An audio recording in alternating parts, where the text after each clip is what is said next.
Great.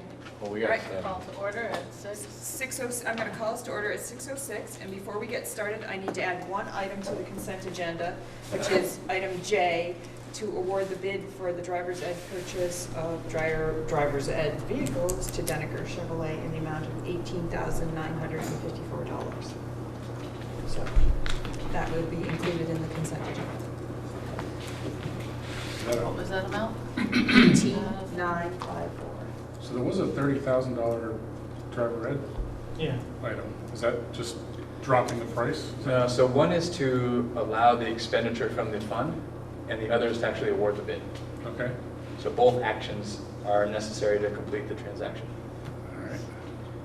And there may be some ancillary costs that go along with that to outfit the second brake and all that stuff, but the purchase of the vehicle was the award of the driver's ed.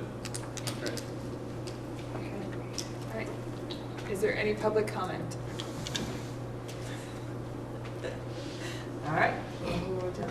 I need a motion to approve the consent agenda. So moved. All right, Carol? And was that, I'll second. and Steve seconds. All those in favor of approving the consent agenda, please say aye. Aye. Any opposed? Any abstentions? All right, it's passed. Okay, we'll move down to executive limitations, C2 update on the final FY17 financial report that was included in your packet. Are there any questions regarding that report?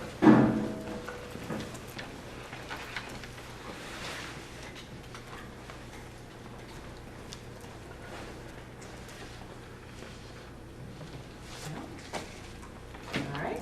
Any questions? I'll move on. Update on the food service, that was also in your packet. Do you have any questions regarding that?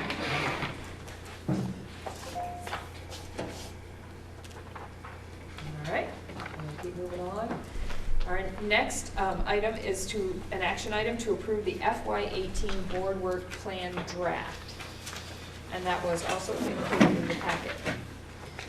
At the board retreat, I believe all the boards approved the plan as it was written, knowing that there were going to be some shifts in some things in regards to board monitoring reports, because we are coming to the end of our working time in this year, and it may not be necessary for us to produce these reports. We may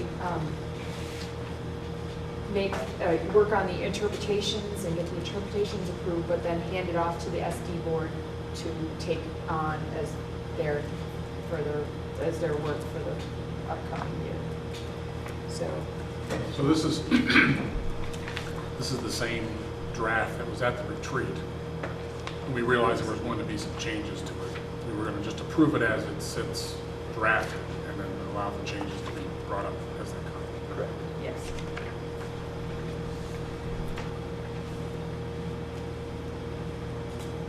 Any questions? All we need is a motion and a second. Motion to approve the work plan. All right. Is there a second?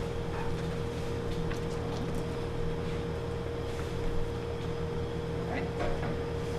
Any discussion? All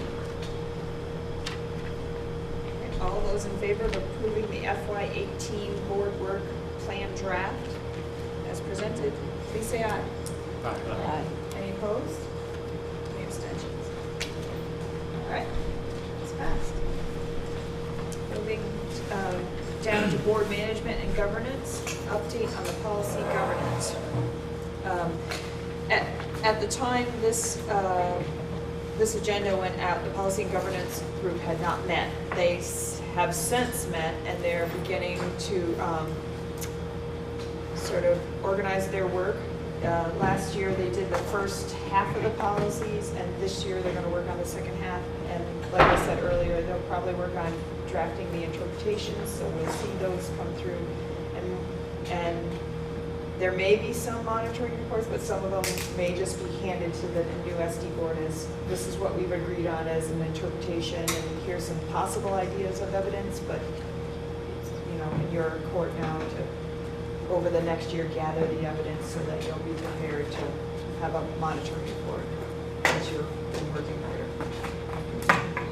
And the SD board members are a part of that Housing Governance Committee as well. So they're new to it and they were at the meeting. Any questions? Okay. Update on the Mount Abraham Unified School District Board was included in your packet. There was one error that listed Krista Seringo on the Community Engagement Committee, and it was actually Jen Stanley. It was one of those where I was looking at a list of names and thought Jen and typed Krista. So, I don't know if anyone had any questions. Okay. All right. On to an update from the Renovation Committee.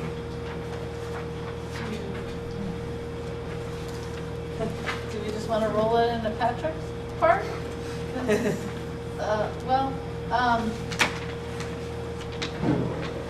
So the renovation committee met in early August with Lee Dorr from Dorr and Whittier, and obviously members of the committee. And you'll see right there the conceptual drawing that Dorr and Whittier presented, and it addressed all of the priorities that the committee had identified throughout its process, and without really any extras except a new gym, which is sorely needed, and stayed within the footprint of the building and would bring it up to today's teaching standards and set us up to serve students of the 5 towns for the next 50 years or more. So, and I'm just going to end it there because Patrick's got all the details on this. Any questions? So what we're seeing today was voted out of that committee. So what you're seeing today, so my recommendation to you is based on the committee's recommendation to me. So that committee's charge was to make a recommendation to me, and then for me to consider that as I make a recommendation to you.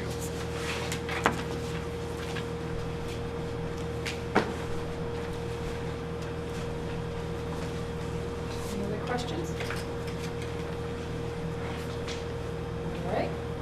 We'll just finish our updates. We have an update for the Hanford Career Center that was included in your packet. Any questions regarding that? All right. Okay, now we're down to our action item to approve the superintendent's recommendation for the bond project. So now Patrick can get into the details. Okay. So, given the scope of the work we're talking about and the amount of money and the sort of publicity this would get, I thought it was important as I make my recommendation to you that you had sort of all of the thinking that I've done that led to me making the recommendation to you that I am, which is to move forward with a bond this fall, early November, for $35 million. So I laid out just a lot of different thoughts I have about why I think we ought to move forward in pursuing this bond for your consideration. So I guess I would just take any questions you have about some of those points that I made in that recommendation to you. And then we can talk a little bit about the project as well, as you're thinking about what direction to go to move forward or not move forward with a bond this fall. Does that make sense?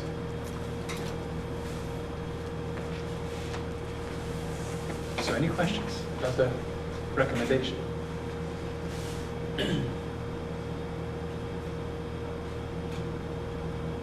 Allison. I'd just like to reiterate my feeling that it's very important that we include a new elevator down at the middle school wing so that whoever may need to use it has the ability to use it, because it is very difficult to get from upstairs middle school all the way down to this elevator, come down the elevator, and go all the way back to that wing for the next class. And it would, I think it would be a good idea to put in that second elevator.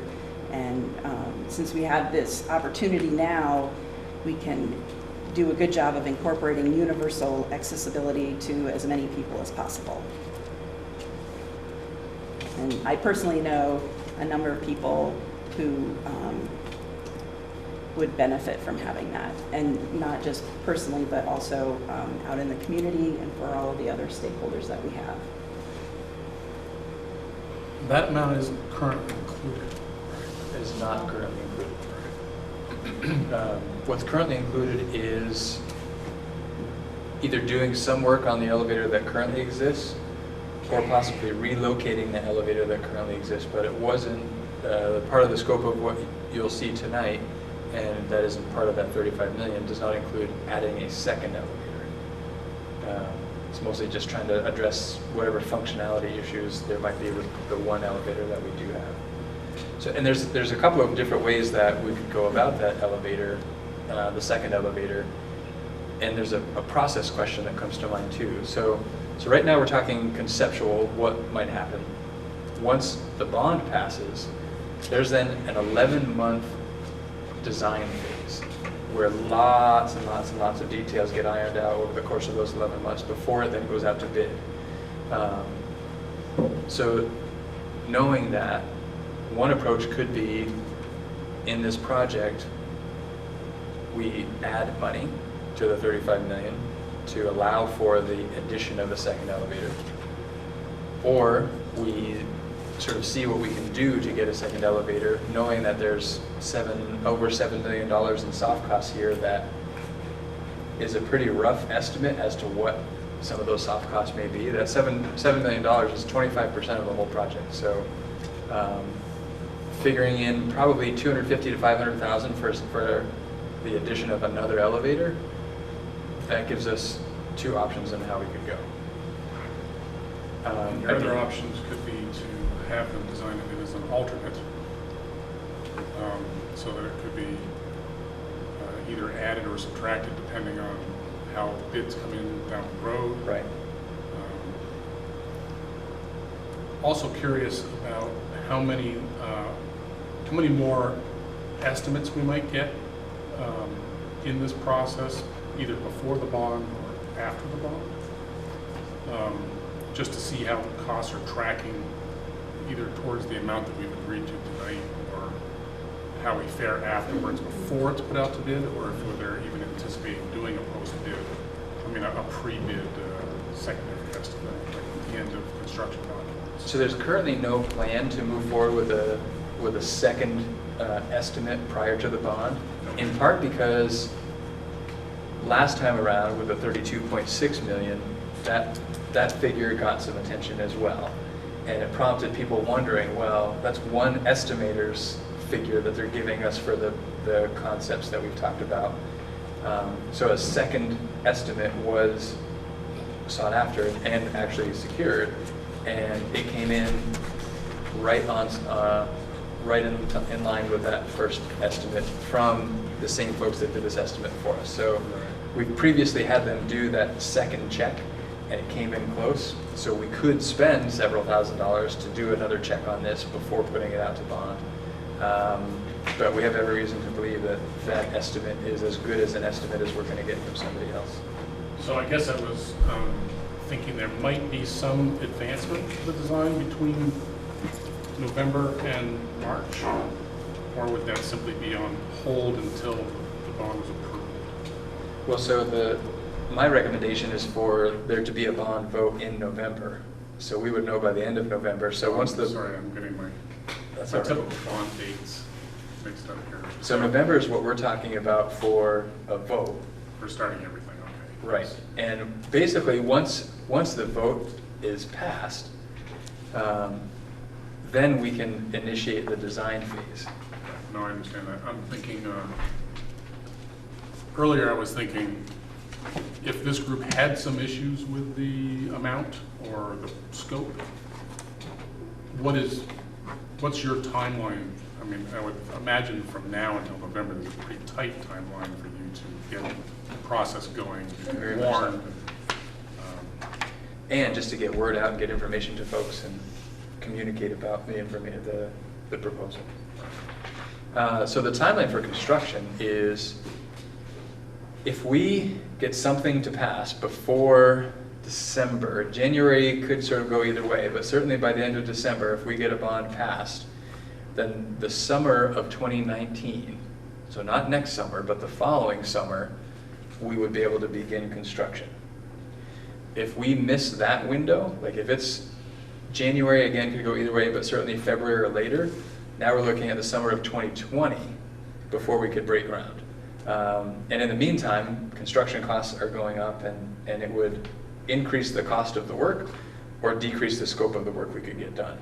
As I mentioned in here, if we use that $35 million figure, every month that we don't do something costs over $140,000 in estimated sort of increase in construction costs, based on the 4 to 5% annual increase that the architects and estimators are telling us to assume as we project out. And that $35 million includes those projected increases out to the summer of 2019 when we begin that work.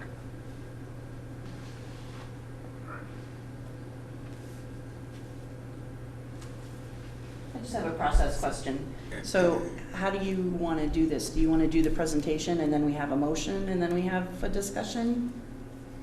How do we need to do this? So the cleanest way would be for there to be a motion, and then as part of the discussion, we could talk more about these points. We could see the presentation, talk about anything we need to talk about, then arrive at it and talk until we're ready to, until you're ready to vote on the motion. Allison. I make a motion that we approve the $35 million bond vote for the renovation of the MtAbe Middle, or MtAbe Union Middle High School. Is there a second? No second. Jim. All right. Discuss. You want to start walking through the presentation? We can tie back to some of the bullet points, or did you have a question around the bullet points, Carol? I was wondering, should this come to the public, do you have a breakdown of what parts of everything you can put a figure on? So if you do a certain thing, it's going to cost this. I think it's That, at the will end that of all the- be in this presentation? Yeah, there's one slide on this presentation that shows a lot of that. I don't know that it shows everything, but it shows some of the big ticket items and some of the more controversial items. So that's certainly there. And you'll notice that there's an agenda item immediately following this that suggests, should this board decide to move forward with the bond in the fall, that they also then form a communications committee to really think about how do we get information out to folks between now and that November vote, if it's going to happen in November. I'm looking forward to this. All right. So I should say, I have no more information on this than basically anybody else that was at the study committee. I just happen to have the slideshow on my computer, and I'm here talking with you about it tonight. So I'll invite Chris or Jess or Howard, or I don't see anybody else that was on the study committee, but chime in at any point as we're talking about some of the concepts. And I do want to just remind everyone that we're only at the concept phase. So what the doors look like, where certain things end up, is part of that 11-month design phase. So I just want to keep us away from going down into the fine details and stay at the bigger picture concept level as we're thinking about the scope of work that's going to happen. All right, so the first slide simply shows an aerial view of the grounds and the facility to get a sense of where we're looking. So this is Airport Drive. Obviously you can see the track, the parking lots, and there's really the lighter orange color here is the current footprint. This darker orange is the addition of the new gym. And Here. right, which would be not exactly off the small path. More but with a the little- pool. Exactly, more off the pool. So we're sitting right here right now. So it would be a little to the south of that. What I also want to point out is this This road right now currently goes to somewhere, I guess, around here. But this, the project proposes a bus loop that would take the bus traffic around the back and then out this way.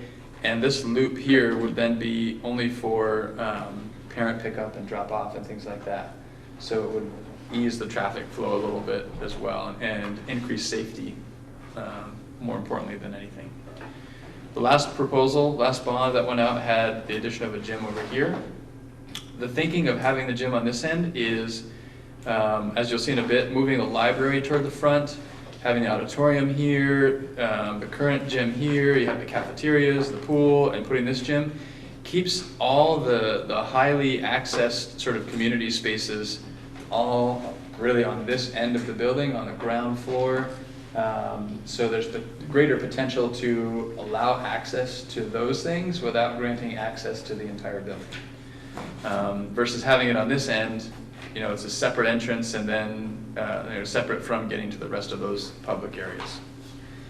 There's a question that comes to mind, I'm sure some of you are thinking about it now, well, what about that bank right there? And how stable is the ground here?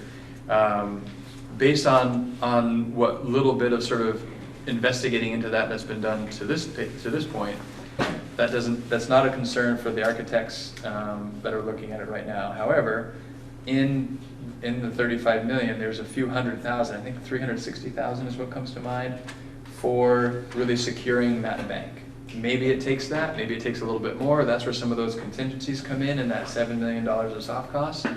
But clearly, making sure that this bank is stable and will be stable for a long time is an important part of all of this happening in the back. Good on the aerial. The next one just sort of zooms in a little bit more on the footprint. So this shows keeping the entry where it is, some significant redesign to the entry, but not relocating the front main entry of the building. However, it does mean changing the entry where the buses are. So the students would get off the buses and enter in this back hallway to come in the building. So you have, in the morning in particular, a lot of students who drive or get dropped off with some flow here, and those busing students getting dropped off here with some flow there. You can see this area here is intended for drop-off of different deliveries for custodial equipment needs, but also for some of the design technology needs as well. And you'll see when we get into the footprint that the design technologies moved from really this area of the building, upstairs and downstairs, to this back area where the library is currently located. I know the library move last time around was really controversial, in part because of what was perceived to be the cost. The driving cost in moving the custodial area to the back was including the movement of all the utilities that enter the front of the building. If you had to change where all the utilities come into the building, that's a big cost. In this move of the library, the utilities stay. It's just the custodial space and the design tech space that gets relocated. We've already, the committee feels strongly already that the metal space upstairs has to come downstairs just for safety reasons and ventilation and everything else. So since that has to move, and since basically the library would need to be gutted anyway, the added cost to relocate the library in those shop spaces is pretty minimal. So given that it's a minimal cost differential, putting the library where we want it, which would be more in the front, seemed to make a lot of good sense. And you'll see that on the floor plan. And contrary to last time, this does not call for any changes to the tech ed program. It gives them a new safe space, gets the metal shop off the second floor, keeps Matt Brown was part of the committee for this, so his input was there. We are not making any changes to programming, we're just giving them a common sense space. And I think square footage wise, they stay the same, and maybe it's even a little bit bigger. I think it's better. It won't have walls and exactly, it's designed a lot better. So it's more space, or at least the same, and much better use of the space that they'll have. And a neat fact is that he worked with his students in his CAD class to give a mock-up of the design of how he would like it on the first floor to the architect who put it into this plan. It's pretty neat. The chips get into the chip plant? In the back, Yeah, so I think that dot there. this is the wood chip plant right now, right? Okay. So I guess this is actually, sorry, this is where the kids would go in as they're getting off the buses. So the pool entrance is where that semicircular lobby is off the gym. Right here, yeah, I think so. And we'll get into a little bit more of the details of what this space would house, because there are a couple of other things in here as well. There's a couple of locker rooms, there's some office space, maybe some storage, as well as sort of a nice entryway here for this other gymnasium. So theoretically, if the only need was for this gym space, everything else could be locked off and folks can just get in and use that space. If you've been to Virgins, it's not unlike their sort of concept over there. Question about parking, like where folks would be able to park to access this gym. If they have to park out here and walk around, some of those things would still need to get figured out. You have to walk it for 10. A little to bit, get to- yeah. Yeah, unless you get that side spot. Right. A couple of other things that show up pretty well here. So right now, so this is the large calf, small calf, and the kitchen's in between. And we'll talk about a couple of, really one small thing in the kitchen that would happen. Right now there's a few, I think there's picnic tables out here, and I don't think there's any picnic tables out here. What we hear is the picnic tables here, especially on a nice day like today, really, really highly sought after space for kids during lunchtime. So the idea here is, add some windows to this to really get more light into that small calf and make this a more intentional outdoor eating space and a little bit more pleasurable of a place to be. And then to do the same off the large calf off the front. So kids already are able to go outside and have their lunch in particular off the small calf. So this doesn't increase any risk or anything more than what is currently happening. We're actually giving them somewhere to go. Right, it's just a space that's actually designed for the use that it's getting now instead of it just sort of happening to get used that way. And again, those end up being relatively minimal costs compared to the scope of the project. And you'll see the front, a lot more plantings, trying to soften the face of the building.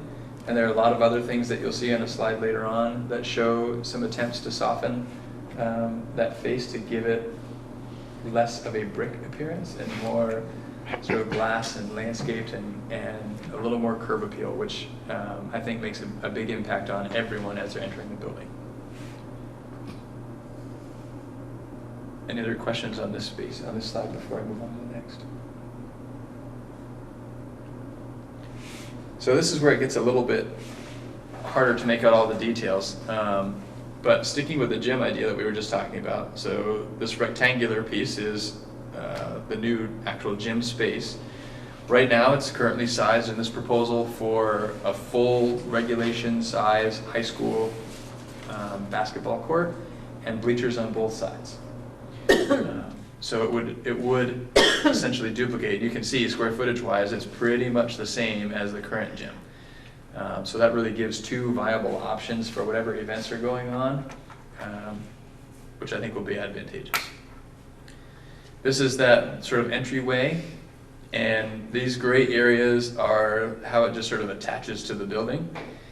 These are locker rooms right here. So right now, anyone that's in the pool comes out of the pool across the hall, and so this is the ladies' locker room here, and the men's locker room is down the hall.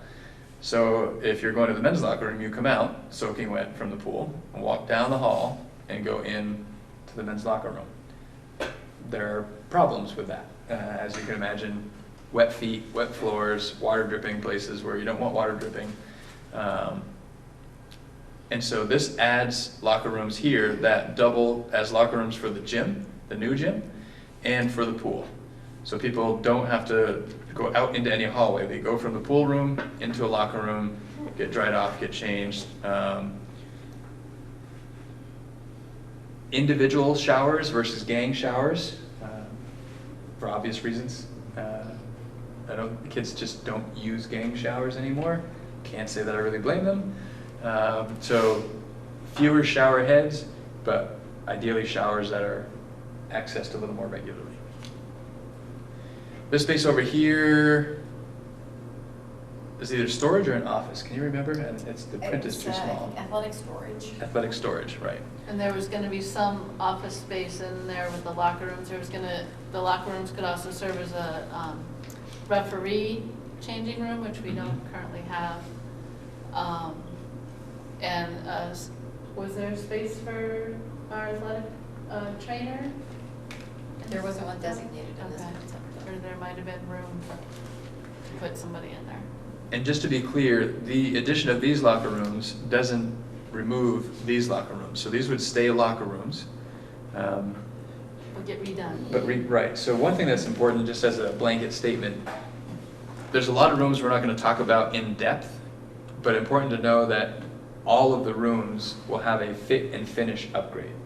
So new doors, maybe new flooring, maybe new walls, like some of that sort of thing. So they get sort of a makeover, but structurally, a lot of rooms don't have walls changing. So the real cost increases are driven by moving walls. If we move a wall from here to there, that's a big cost.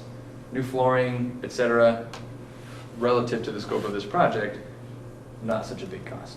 So even rooms we don't talk about, fit and finish upgrades are part of this. This is that outdoor space that we talked about. It'll be sort of between the small caf and the gym, sort of off this corner, make it a nice sort of courtyard eating area. Small caf, this is the one addition to the kitchen, so this space right here is the kitchen in between the two cafs. Cold storage is an issue right now. There's insufficient cold storage space in the kitchen, so we would move some things around to be able to add cold storage here. Again, some fit and finish, talking about opening up this service line. As you can see, it's pretty closed off right now. On both sides, yeah. On both sides. So this would be really just opening that up a bit. But really not a ton happening in here. If you remember from before, the idea was to move the kitchen to one side, I think, and make one much bigger caf. When you start thinking about what's involved in moving walls and all of the, the gas supply, the electric, the ventilation, etc., for that kitchen, that was a big dollar figure. And so the direction that the architects were given was meet our priorities in the most cost-effective ways that you can, which is why, the second elevator didn't make it as a really high priority on the list of all the things that we were talking about. So adding that second elevator, it's not a required thing by code. It certainly would be a good thing, but as they were given their charge, they didn't include that because the charge was meet the priorities at the least cost possible. Then you can see on this other side on the large caf, so that'd be just out those windows, having a similar eating space. And that more or less wraps up this end over here. This is where the library would be located. So this would be the library commons area. Again, softening this, a lot more glass. Square footage wise, again, I think it stays pretty close to the same, but it's used a little differently. Off the end of this, we have a couple of classrooms and breakout spaces, not unlike what we have now, which I think are pretty well utilized. So as the model shifts to more of a commons, a learning commons, there are students that may come in here for additional support, and to have some extra space for that to take place makes a lot of sense with the model that we're working with. I mentioned before that the utilities weren't moving. This little gray box here is where the utilities come in, so that would stay the case. They don't get moved to the back where the rest of the custodial and design tech classes get moved. This is currently the nurses' space. That would remain the nurses' space. These purple areas are currently bathrooms. They would remain bathrooms. But again, sort of fit and finish, possibly some redesigning of interior non-load bearing walls in here, just to, again, capitalize on the space that's there and better utilize it for the privacy needs and whatnot that they have in the nurse's office. But essentially, the walls of the nurse's office would stay the same, and the same for the bathrooms. I don't know if you've been in either of these bathrooms recently. They could use an upgrade. Yes, they can. They're due. They're long overdue. Well, the walls only come up to like here, I think. It's like, hi. Yeah. You'll see some pictures here. So here's the lobby. There would be an added security feature, which is pretty standard practice in a lot of the schoolwork that the architects are doing now. So this is sort of the current front doors as they are. You would walk into those, and you would walk into a space where you would need to then be buzzed into the office, sort of check in at the office, do whatever business it is, or state whatever your business is, and then you'd be allowed from the office out. So right now, once you're buzzed in, you have full access to the entire school. This would get you into that sort of vestibule. From there, you would then be allowed to access the rest of the school. When folks can actually get eyes on you and have a conversation with you and understand why it is that you're there, gives that first sort of assessment, is this somebody we should allow access in this building? Yeah. How are the terraces going to work? It seems like that's opening the access up. How are the terraces going to work? I mean, aren't you just opening up? This here? Yeah. Yeah, it doesn't. I mean, it doesn't work any differently than it does now. In that kids are out in those spaces right now, and we could talk about some fencing out here if that was something we needed to do.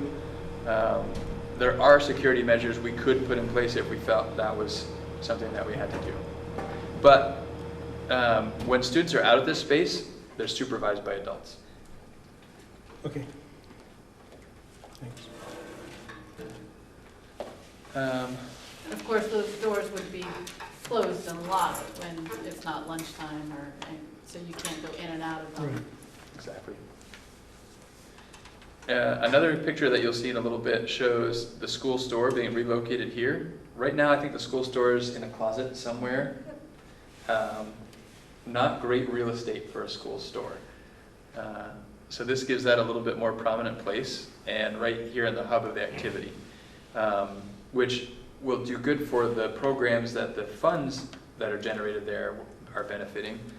But also when you think about school spirit and the school store, I think there's a value add there as well. So once you are granted access and you're sort of in, either you come through the office or you're in the lobby here, this proposes relocating the stairs. So right now this is a really large space that is really, I would say, rarely used to capacity. Adding the stairwell here that would get students up to this second area, this is sort of the balcony right now, opens up this whole space here, which could become a conference room downstairs, which is much needed in this administrative office suite here. This brings all 3 administrators into this space, has a nice setup for the folks out in the front office, includes the conference room, so when those meetings are needed to be held, it's not a matter of squeezing into sort of a working office of one of the administrators, and it keeps the mailroom here as well. So just a better use of this space.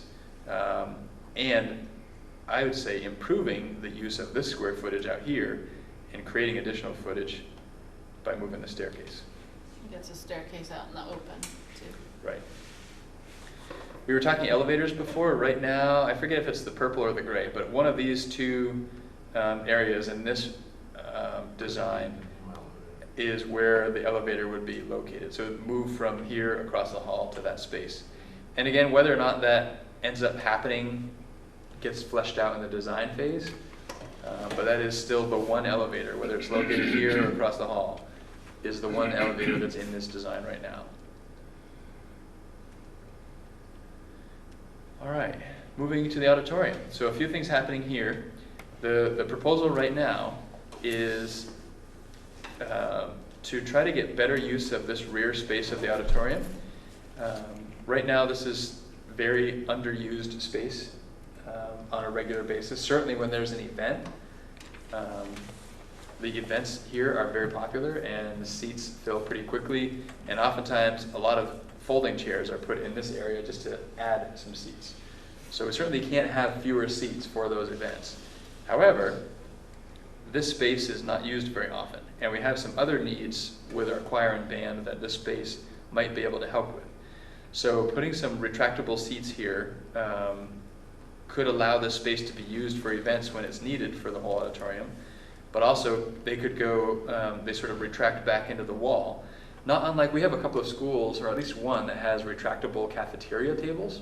So they sort of open the doors and they pull them out and the tables fold out and kids have lunch there, time to, for lunch to get picked up, they fold back in and they are stored neatly for those multi-purpose areas.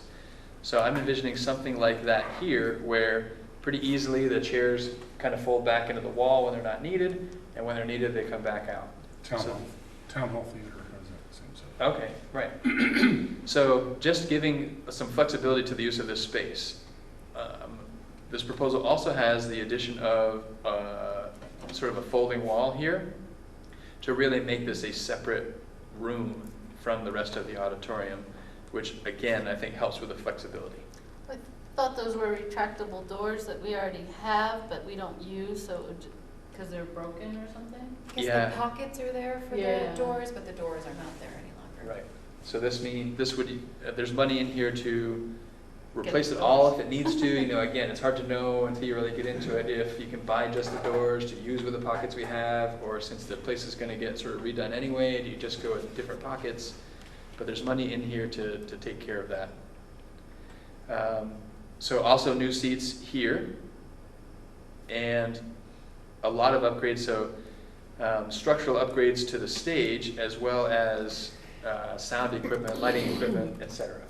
Some of which has happened pretty recently, so we'd have to, in the design phase, really flesh out what do we need, or what have we upgraded recently enough that we can use, and do that sort of work in that design phase. Kind of a lot going on over here.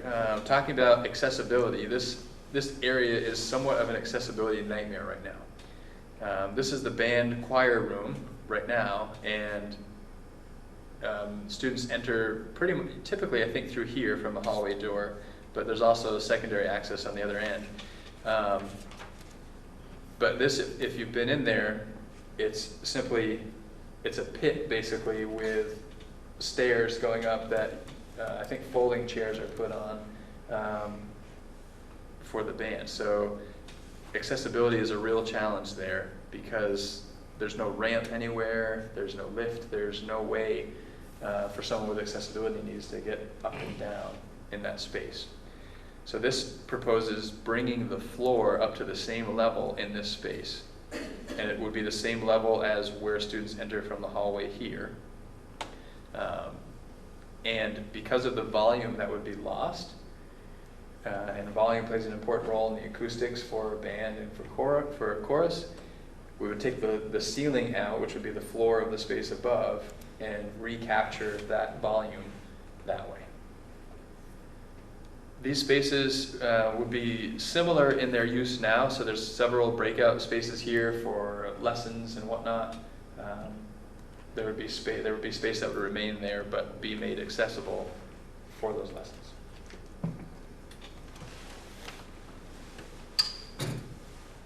So these are bathrooms here. Again, fit and finish, but that's it. This is currently a ramp, but the ramp doesn't really meet what is, I think, considered code now. It's a little too steep, I think. So this proposal would extend this ramp a bit longer so that the grade wouldn't be quite so steep. And that more or less, I think, covers the auditorium, unless somebody remembers something that I've forgotten. Just that when they make the volume taller in the music room, they actually have to remove the ceiling and the bar joists and the slab up above. Yeah, so it's a fairly significant project. Right. Yeah. All right, let's go across the hall to here, and I have a hard time remembering sometimes. I think the gray is custodial. Yep. So again, that's currently located over in this neck of the woods. So that would move custodial over this way. All of this green space is design tech. So you have your metal shop, your wood shop, you have your CAD, and I think on top of that there's sort of a project space. So I think, and I forget if it's metal, wood, or wood, metal, and then you have CAD, and then a project space. So not unlike in the previous proposal, there was kind of a maker space. Same concept could be there. Could be a place where if a student's in the middle of a project for any one of those classes and they need a place to just sort of put it while the next classes are coming through, it can also serve that purpose. But this whole area is for that work. And then the purple is IT. So right now, I think the servers and the space for the IT folks, this is where not just the MtAbe IT, but Addison Northeast IT, this is their home base. And they're currently located right here, so it would simply be a matter of moving them across the hall. As we're redoing lighting and everything else that comes along with the fit and finish everywhere, should there need to be infrastructure upgrades with the wiring and everything else, we'd also be looking to do that. Again, I think there's been some recent work done on that. We're not going to redo something that doesn't need to be redone, but while we have all the ceiling tiles down, changing lighting and everything else, that's the time to run new wire and sort of look ahead with what is sort of the current standard and try to project out as far as we can, because the less often we have to replace these things, the better, because the labor involved in pulling ceiling tiles down and running cable and everything else is, I think, the lion's share of the cost of doing that work.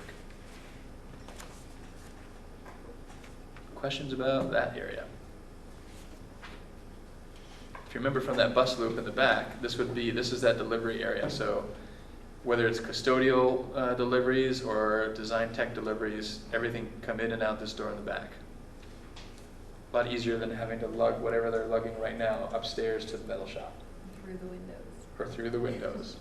Or the ventilation right now that I think pumps out the window, so there's sort of this ugly, boarded up kind of looking window right in the front entrance of the building.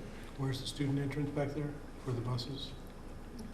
Over. Is it this one? I think it's there. Right here, maybe? Yep. Yeah. So you have this student entrance, which sort of funnels kids into this end of the building, and then the front entrance here. So they both lead to sort of this main corridor around the front office and gym. So now moving over to this area, which is somewhat known as the middle school wing, although there's more than just middle school there.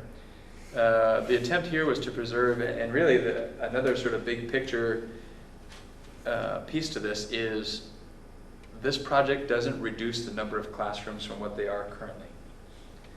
The previous bond proposal did reduce the number of classrooms, and there was talk of teachers having office space, but sort of working in sort of mobile classrooms, in that a teacher didn't have a classroom, but they would go to a room that became their classroom when they were instructing. Doesn't really fit with sort of the model now, and certainly wasn't a very popular idea with teachers even then, I don't think. So teachers are pretty happy to have their space, and when I think about public record and various resources that teachers post on their wall that's specific to their content and the material they're teaching, you couldn't do that if every time you went into the classroom you had to post your stuff and then you left, you had to take your own stuff down. Isn't really conducive to what I think is current practice. So I'm pretty happy, and I think many others are, that the number of classrooms stays the same. Yeah, that was really important to a lot of folks here, and especially I think the culture that we're trying to create, where that classroom community is really the most important kind of sacred space. And so I think that really furthers a lot of our programming that has adults and students working flexibly together during 1 hour chunks in the middle of the day, where all hands are on deck and all need their own space. And so this really reflects kind of our values and our programming. So with that in mind, as we head into these classrooms, we'll start around the perimeter and then work our way in. So currently there are 3 7th grade middle school teams, right? And 3 8th grade middle school teams? 2 and 2. 2 and 2. But they're 3-person teams, right? So you can see there's sort of a cluster of 3 classrooms here, cluster of 3, cluster of 3, cluster of 3. That clustering supports the middle school team model that they currently have. And that's why you sort of see those different shades of different colors for that clustering. These 2 areas right here are science classrooms. These are a little bit bigger than what our current science classrooms would be in that area, and they have this added storage space attached to them. So what this would allow for is a portion of this space to be sort of more like lecture kind of classroom space, and for the other portion of it to be more lab space. So it creates a multi-purpose space here and then duplicates that there with storage for various things off the end. This is currently, so this is the art room. Right now the art room is about half that size, and this allows for proper storage and space needed for what is the typical design for art classrooms right now. This is a guidance office, so that the middle school designated guidance person would have a space down in around these classrooms. And then there are a few other spaces. I think these, are these small breakout spaces? Mm-hmm. And these are also breakout spaces. So one of the, as we get into the classrooms, I think it's either the first or second priority. So the gym was first or second, and natural light was the other. I can't remember which came first, but they were the top two priorities for sure. So to capitalize on that, obviously we have these classrooms that are exterior, so getting natural light in there is not a problem. We do have this little courtyard area, which we would certainly, as we get into the design phase and we see how the numbers are shaping up, that could use a little beautification itself. It's not the most attractive thing to be looking out onto right now, but at least it lets in natural light. So, and part of the reason that courtyard is here is this is the new addition, and by new, I think it's 15 years or so ago that it was done. Some of you may remember better than I on that. But that sort of created this space in between, and that allowed for this courtyard to happen. So this art classroom would have light coming in from the courtyard, and these science classrooms would have light coming in from the courtyard, as would these little breakout spaces. The guidance office wouldn't have natural light coming from there. Obviously these storage closets wouldn't, but that's not too big a deal. Nor would these little breakout spaces. The idea being those breakout spaces aren't necessarily spaces where kids will be all day long every day. But from time to time there would be kids there, and there would be a lot of glass along the hallways, which helps to bring in more light into those spaces and makes it feel less confined than if it were just solid walls. Similarly with these spaces, you know, you can see here that there's no exterior window, but trying to really bring some light in through the hallway by adding some glass to this corner. Are those bathrooms in the white up by the pink? Yeah, I think these are currently bathrooms, Okay. and they would remain bathrooms, but again, fit and finish upgrades would likely be a part of that. This is a bit newer, so I don't know. We'd have to see again as things go if they need fit and finish upgrades or not. They're certainly in less need than most of the other bathrooms. That would just have to be an assessment that we kind of take a look at. How do people access that courtyard? Does it get accessed? It doesn't. Right now, it's really kind of just filled in with gravel and has a lot of weeds growing. I mean, it's not a very large space either. It's maybe 3 of these tables put together. Does it have doors currently, or are they just There is windows? a door out to it, but it's locked and no one ever Okay. goes out there. But for maintenance purposes, like if there were plantings or something out there, it can be accessed and maintained for that purpose, but not really a space that would probably be useful for kids to go out into or any sort of instruction to happen. But it would be nice to make it at least a little more pleasing, rather than looking at a bed of gravel, looking at some plantings or something. Could be a place for outdoor sculpture. Yeah, for sure. And it's right on the other side of the art room, and so the art teacher had her eye on that for sure. Oh yeah. She's already shared some ideas with me. Okay, I think that covers the ground floor. Anybody from the committee remember something that I missed? Or any questions about what we've talked about? And again, I mean, there's quite a lot there. So what I recall, this is about $5 million. This is a couple million. So just those two things there's 25% of the project total. And you throw another 25% of the soft costs, we're already at half of the project that we're talking about. All right, let's go upstairs. So again, here's the addition of the gym, and there's the upstairs of the pool, so that you can see there's a lot of space here that just the second story of what is downstairs. If we start on this end, so let's see, right now, to get to these classrooms, you have to walk through these classrooms. I was touring the schools today. I made it out to all the schools and just about every classroom. And so I poked my head into this room and said, hey, happy first day, how's everything going?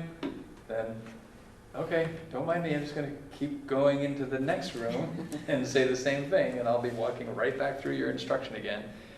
It's about the most awkward thing you can experience in a school. Next to the gang showers. I guess if I'm thinking about it from the kid's perspective, like gang showers, #1 most awkward. #2, walking through a classroom because it's the only way to get to where you're going.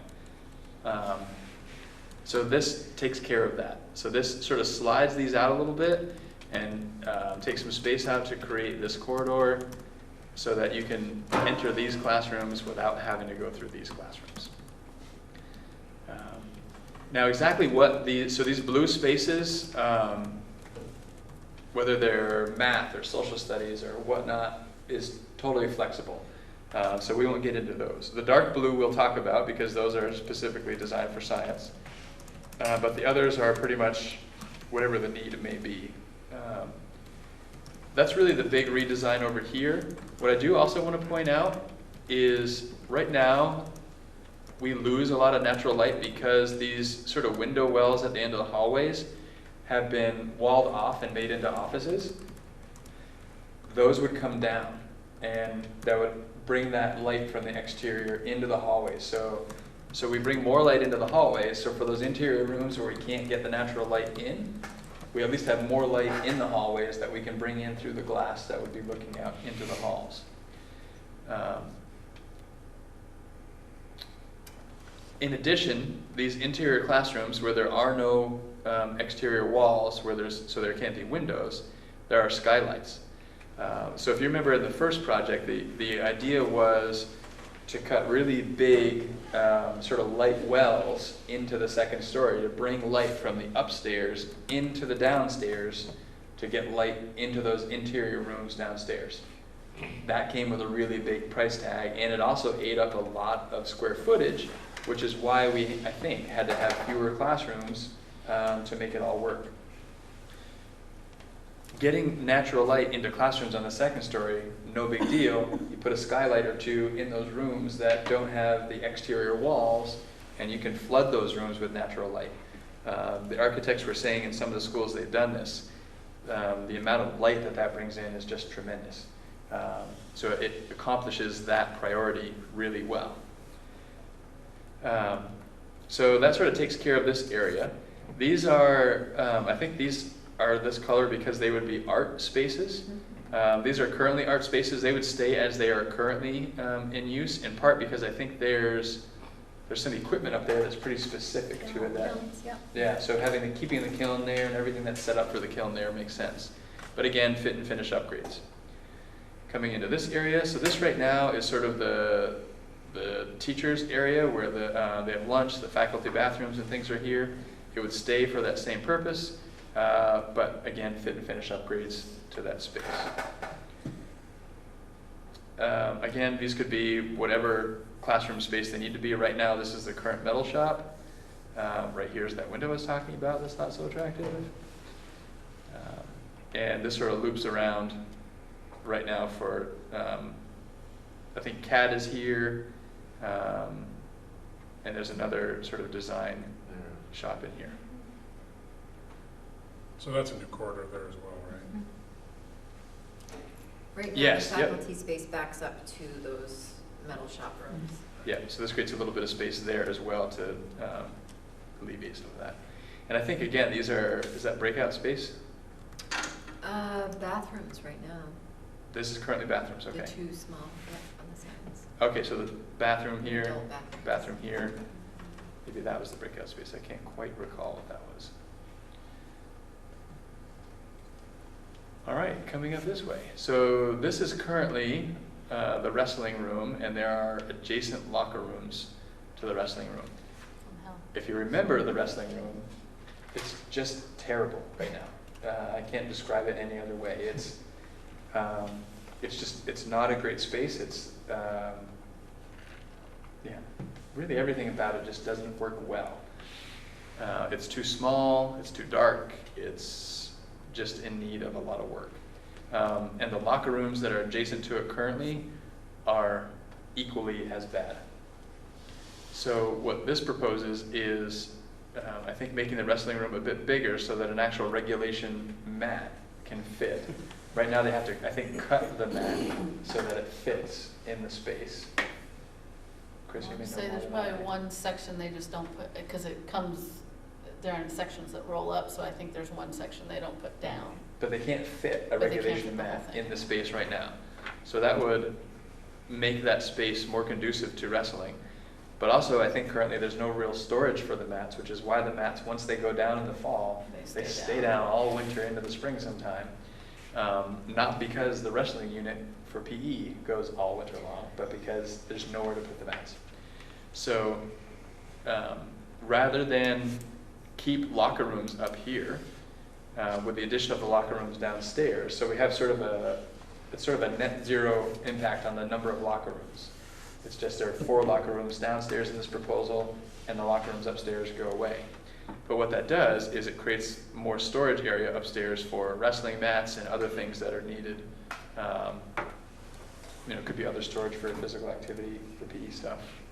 Yeah, there was talk of putting on multi-purpose floor downs, because if you have space to store the mats, you can do other stuff in that space.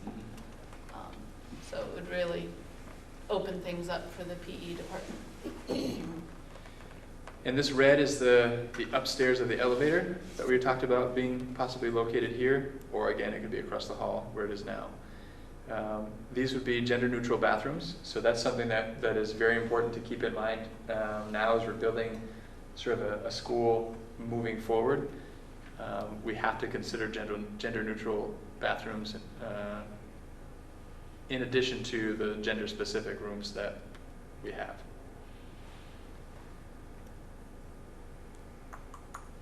One thing I forgot to mention, over here you can see this proposal has some added windows into the pool area, which again adds some light into the hallways, adds sort of a nice feature to the pool, and then that same idea carries forward here to the gym. Whether they end up being up high so kids aren't peering down into the area and using it as sort of a spectacle, or they're brought down low, who knows? But just sort of getting a little bit more light flowing through and among the rooms. So this is the current balcony as it is now and would be continued to be used that way. But this is the staircase that would be added to the lobby that would be the way for kids to get upstairs in addition to the elevator. And all those other stairs, so there's a stairway at the end here, there's a stairway over here, stairway here, those would stay as well. I think the last proposal had some of those stairwells moving, which again was costly. So the stairwells stay where they are in those other areas. We move this staircase from over here and figure out where the elevator makes the most sense. And those are the ways that kids would be able to access the second floor. And I'm assuming if the decision was to put another elevator in, it would be somewhere on this end or built in somewhere, but to get access upstairs from over here via elevator rather than having the one elevator just be on this end. Patrick, what's the room that's directly over the band room? This one? Yes. So that wouldn't be a room. That would actually be the band room from downstairs. And that's where we lose this. Right, so that's, We lose our- That's the ceiling that would go away. right, so that's And the then- ceiling that would go away. So this would be actually open to the band room downstairs. And that's what that little note actually says. What's that, sorry? That's what that little note actually says. You Oh, can't read. okay. It says open to band room. Yeah. Wait, are you having trouble reading that, Allison? Is that? Yeah. Coming back here as we kind of work our way across. So this would be, and currently is much of it, sort of a guidance suite. So kids would come in to this sort of office space, and then we would have individual rooms for whether guidance counselor offices or sort of small group rooms. And there would be also a conference room here. So just like downstairs, this is where the stairwell currently is. It created an office space or a conference room downstairs, and this would create a conference room upstairs. So as guidance counselors are meeting with families and kids, they have some privacy to do that, and they have a space sufficient enough for people to join them in that conversation. I think that's more or less what this entire blue space is for. Continuing over this way, so this is the planetarium now. It would remain the planetarium, again, fit and finished, but it would stay as a planetarium. And again, what these classrooms end up being, maybe they stay the same as they are, maybe there's some reshuffling, but they're sort of more your generic classroom space. This is, I think, actually a special education space. Yep. And I don't recall what that one is. Anybody remember what that space was? I believe. Just a classroom, right? I think it's recaptured space for the space lost for the band ceiling. Oh, right, yes, so that space sort of goes across to here. Which I think right now is maybe CSAC offices. Is that right, Jess? Right now, no. The CSAC offices are in with guidance right now. So that Okay. space right there is the special education space. Okay. This darker blue, which you see over here as well, is specifically science labs. So that same concept of this in this larger space, a portion of it being more classroom oriented and a portion of it being lab oriented. But again, modern day lab versus current lab. And each of these rooms has their storage off to the sort of off to the side. And again, any of these interiors, so these all have exterior walls, so getting natural light in is no problem. This one does not, so there'd be a light or a skylight. Same as downstairs, these would be breakout spaces, and these would be science classrooms, and then whatever classroom space was needed here. Another piece, if you notice downstairs, there's a really carving out the space for middle school teams. I mean, I think I envision that top space along with the mirrored science classrooms. Our 9th grade teams are also a 3-person team, so it's really lovely that it like enhances exactly what we're trying to do anyway. Mm-hmm.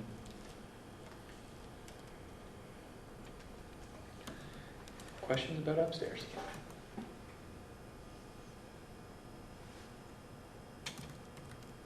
All right, get a few different perspectives. So here you can see, so that's the addition of the second gym. All right, Steve, you're going to have to help me with this again.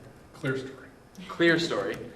Again, as a way to get light into the gym without the glare of the light interfering with whatever event's going on in there. Also offers a nice sort of aesthetic as you're looking at the facility from this perspective. You can see here a lot more glass, really softening this space here. I think this is currently the front entrance. And right now, this is the big sculpture that basically makes it so there can't be any windows there. So this is all new windows. So this is the guidance space up above. This is the administrative offices down below. Really makes a big difference, I think, in terms of getting natural light into these spaces. This would be the windows above the lobby. Staircase would be sort of right here.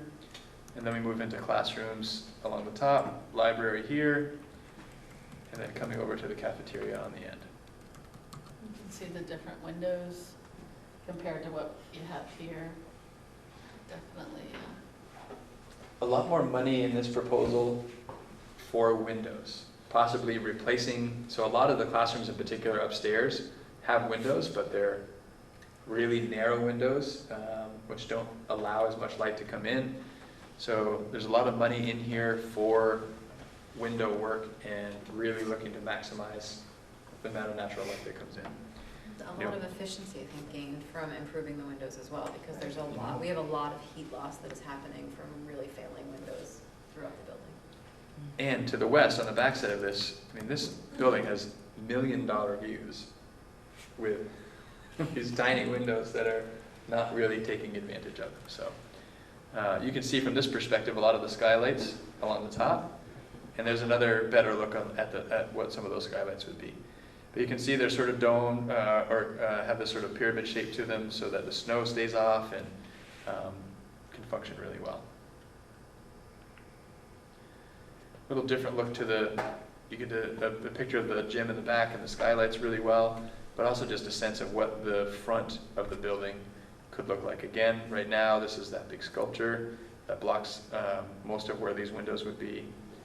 Just really softens that front entrance a lot. You can see over here the outdoor eating area, more windows with some doors here for the cafeteria.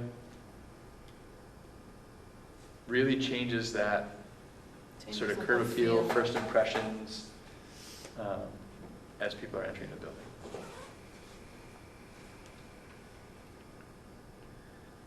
Just another angle at the same thing.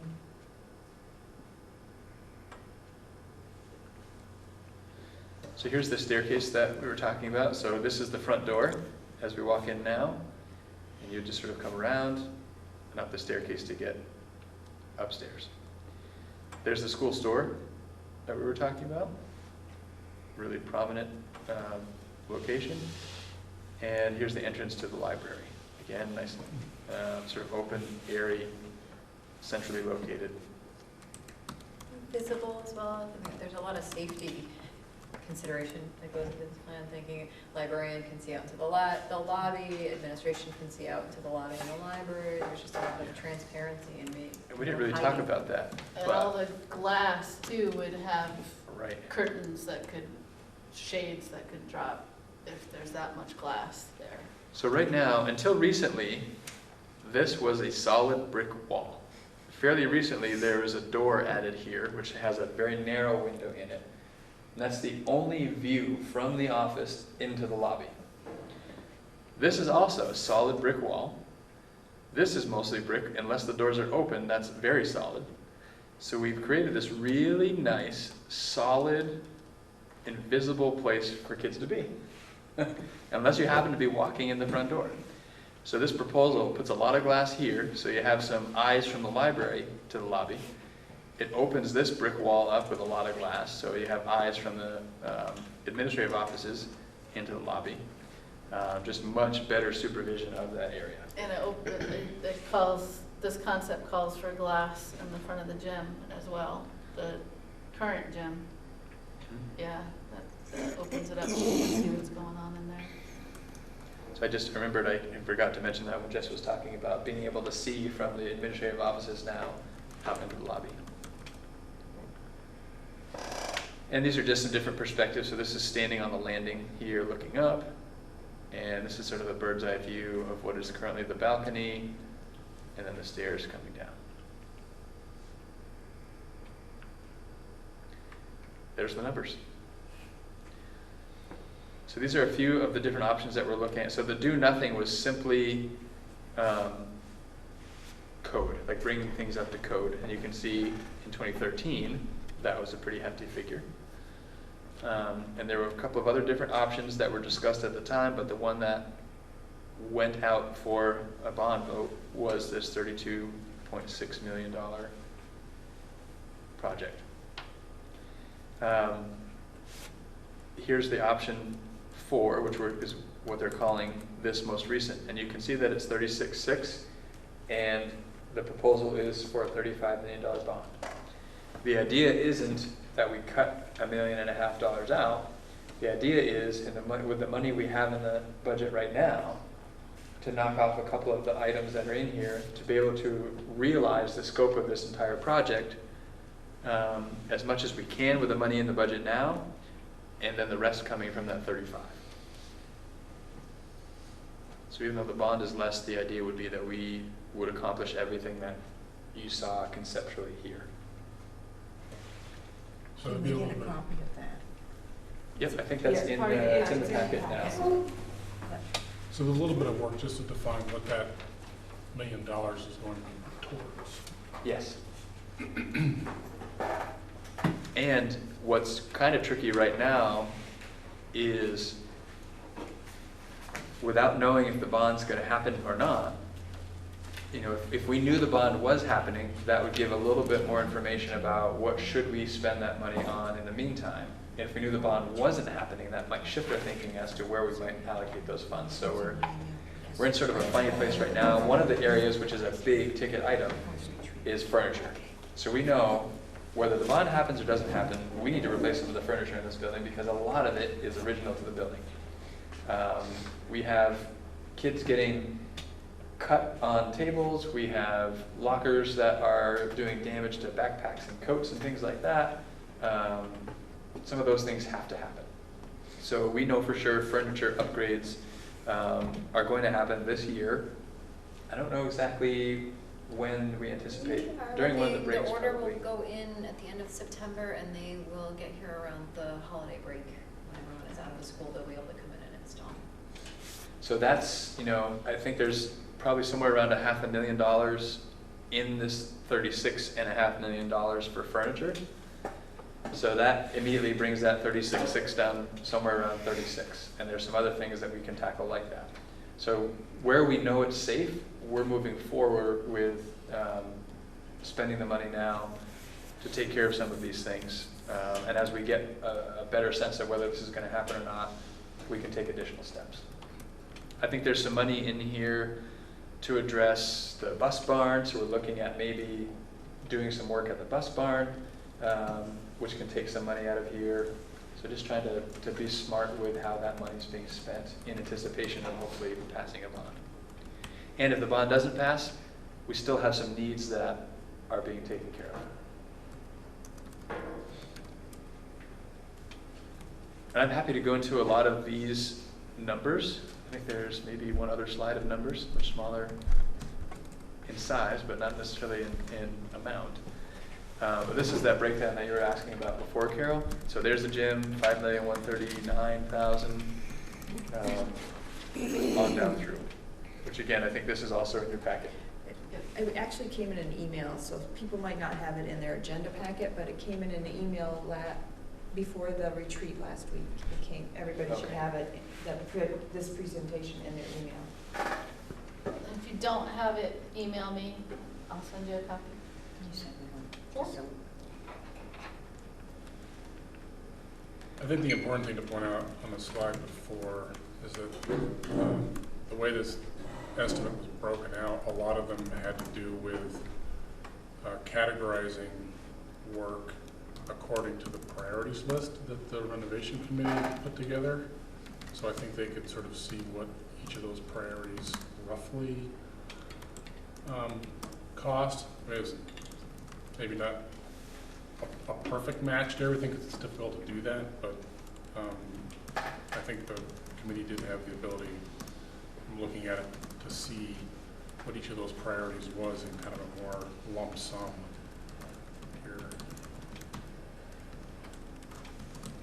Yeah, I have to say, Engelberth and Dorn Whittier were great in terms of really trying to help present to the committee a design that met the priorities at sort of the least amount of cost possible, but also just sort of presenting the information in a way that we could link priorities and costs, and if you did this or didn't do that,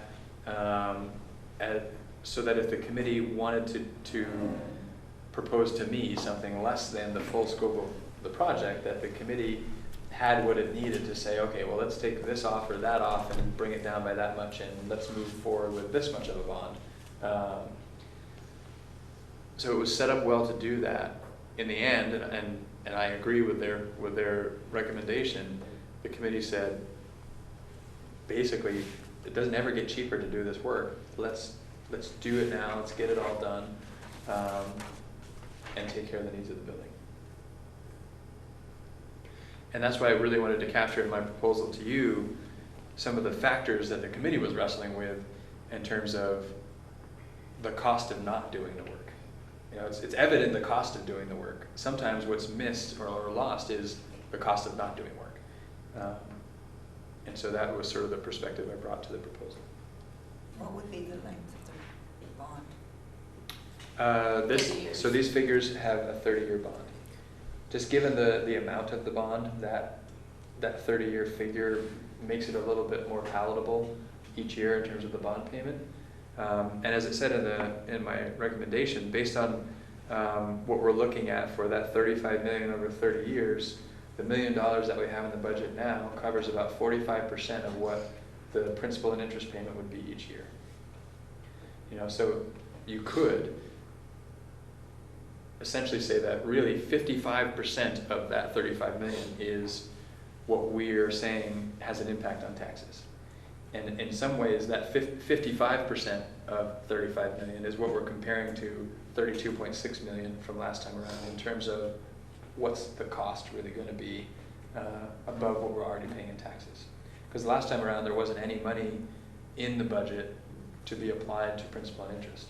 Now we have $1 million head start on where we were last time around. So yes, it's $2.5 million more than what was asked for last time. But we're still in a way better position to be able to afford it than we were 3 or 4 years ago for 32.6. If they start in 2019, when do they end? So there is one of these tiny lines up here somewhere is, I think they called it project compression or schedule compression, I think maybe, where there's some savings from finding ways to do the work a little more quickly. So I think they were saying probably 2 years, maybe 2.5. I think 3 was on the high side. But again, they were talking about some of the things like just the oversight of the project is $60,000 a month for every month that they're here. So the fewer months that they're here, the more savings we're going to realize. So anything we can do to shorten the window of time they need to be here, which is primarily driven by how much of this space can we grant them access to at one time, we can reduce that cost. And the new gym would be swing space, so we wouldn't have to rent portable classrooms and basically toss that money away as they put those classrooms away. We would have the gym to use as that. So as classrooms are being worked on, those classes would be relocated to the new gym, and then as areas move around, so they'd be able to work year-round, kind of. And also approaching the master schedule really early on and making sure that, you know, that's where some classroom sharing might happen, or really making sure that we give as wide access to the building as possible and disrupt learning as least as possible. Well, also that's where a lot of this 11 months worth of design is going to come in, because they're going to have to generate several phasing plans for you folks, you know, as you're moving through, so you understand what each of these different shuffles is going to be. Can we make that work, or do we have to How make the this work? checkers work, and that can be one of the more difficult things to estimate, the cost, because if you're going to put classrooms in the gym as swing space, there are some costs involved. For sure. Still some fit up involved to do that, so. But not as much as. Right, not as much as a portable whole classrooms. structure, moving a whole structure in and out, or finding space somewhere else for kids to be temporarily. It'd be great. The kids would appreciate it if we could just take a couple of years off of school. But I don't see that happening. So I think this is the last. Yeah, this is the last slide. So these are just some of the additions or deletions from the last time. So you can see a lot of the things we've talked about in here, and a couple of things we didn't talk about that are relatively minor in scope.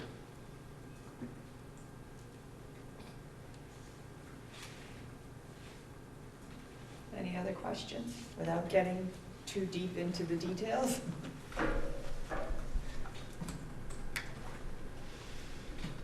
Allison? Well, I'd just like to reiterate that I really hope we can get a second elevator into this building, given the amount of softness around the bond in terms of, you know, we're not talking about fit and finishes just yet. So there are some things that could be moved around, I'm sure, to allocate the funds toward that second elevator. I know St. Ambrose Church did a $250,000 renovation where they put in an elevator into the church, and they renovated the bathrooms, and they renovated the kitchen, and they did it for $250,000. I know this scope is bigger, but they were able to do that. And I don't know, do you know how much it would cost? There's a rough estimate of how much it would cost to put in a second elevator? Did you ever get that? I would Between imagine. 250 and 500,000. Might be closer to 250, but It had a lot to do probably with just where in the building was gonna go. Was it gonna be outside, so you needed new outside walls, or whether you could do it inside, and what impacts it was gonna have? The Middlebury one was, that was 5, 10 years ago at the high school. That was 150, 200,000. yeah. I just think it's our responsibility as a board Mhm. to make sure that we make our school as universally accessible to not only our students, but our community as well. And it's sort of interesting, so it's, I mean, just the phases of the project. So we're still in the concept phase, and should this board decide to go forward with a bond in the fall and the bond passes, then we're into the design phase. But in between sort of where we are now, if this board goes forward with it, then we need sort of that communications committee where we go out and talk about the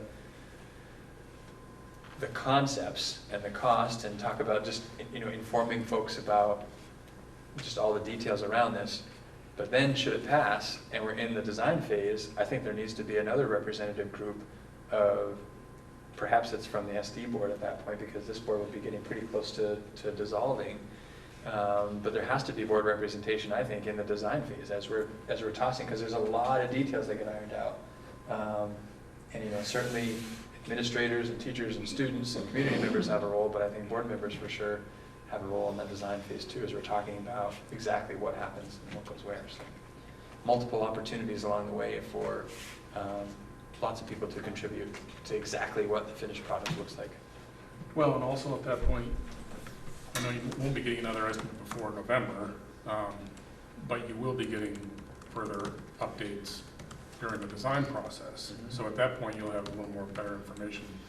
You'll be more focused about what the design is and what the costs are, and you'll need to make some decisions based upon whatever those results are. Right. And so maybe we're pleasantly surprised when the design phase is over and it's going out to bid and we're getting bids back and we're seeing figures considerably lower than what were anticipated.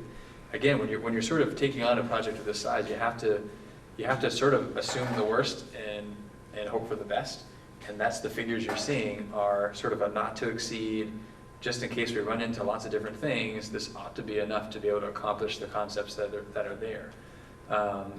If we don't run into some things that we might run into, or if we see these bids coming back lower, a couple % is a lot of money on a project this big. So we can be pretty close and have it be a lot of dollars difference. Do you know of any financial help we could either get from the federal government or from the state? Is there anything out there?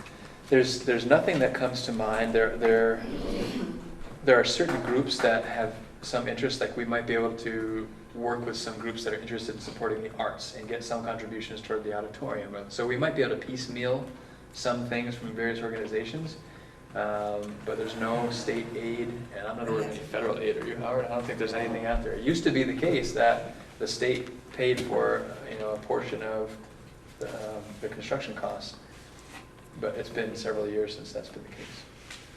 Lots of regulations and no money. Bingo. Lots of regulations.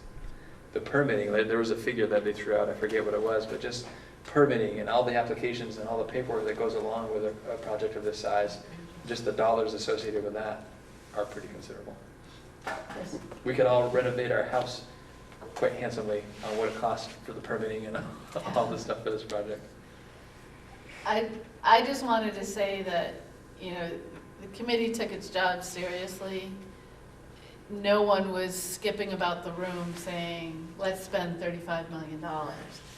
It was, how do we take care of the building? How do we give our students and our future students the best possible environment to be in and take care of the school in a way for the next 50 years where it's going to be able to meet those needs. And unfortunately, today everything comes with $1 million price tag. And we looked at it and we said, what do we cut? And we said, everything's a priority. The gym space is a priority. We're keeping the pool that the community wanted. We're, addressing the safety concerns and all that. And we kind of felt it would be irresponsible not to go ahead with this work because, okay, we'll do this and this. Okay, well now you have a bond for 15 years, but in 5 years, you've got to go out for another bond to address what you didn't do the first time. So while we know it's a big dollar amount, we believe in the work, we believe what it will bring to MtAbe, to the students of MtAbe, and build our future. Make this a place where people want to move in. And it's hard to really put numbers on that concept, to think about the impact the high school facility, the actual physical structure, has on drawing people to the community. And what that means for the grand list and ultimately the tax rate. Hard to really quantify, but it's real. We had a gentleman from the Morrisville area, which has People's Academy High School, that went through the same process. And they put a lot of money into their facility, and they said in the years that have followed, they're one of the few areas where they're seeing population growth outside of Chittenden County. So it's a little bit of sort of the field of dreams approach. If you build it, they will come, but there's evidence to suggest that there's some truth behind that. We have families that come and they're visiting schools and they're checking the place out and they're trying to decide where they want to sort of hunker down, and they First come and they see impressions. MtAbe, and they don't know necessarily what's happening inside the building, which is great stuff. The physical structure doesn't even come close to representing what's happening in the building. What they see is the building. And 20 minutes to the south, and they've got Middlebury Union High School. 15 minutes to the west, they've got Virgins, and 20 minutes to the north, they've got CVU. What about what they see here would make them choose this location rather than 20 minutes or 15 minutes or 20 minutes? And most people aren't going to go in depth. And they're going to go off, oh, well, the school's not very appealing. And that is selling short all of the great things that are happening within these walls, all the hard work that our staff and our students are doing. So. And that's the piece for me too. I want that for the students and the staff as well, not just for the people who might want to relocate here, although that's a great benefit. But the building doesn't look like what's happening here. Right. And I It think doesn't they're look onto it. as valued as it is. Yeah.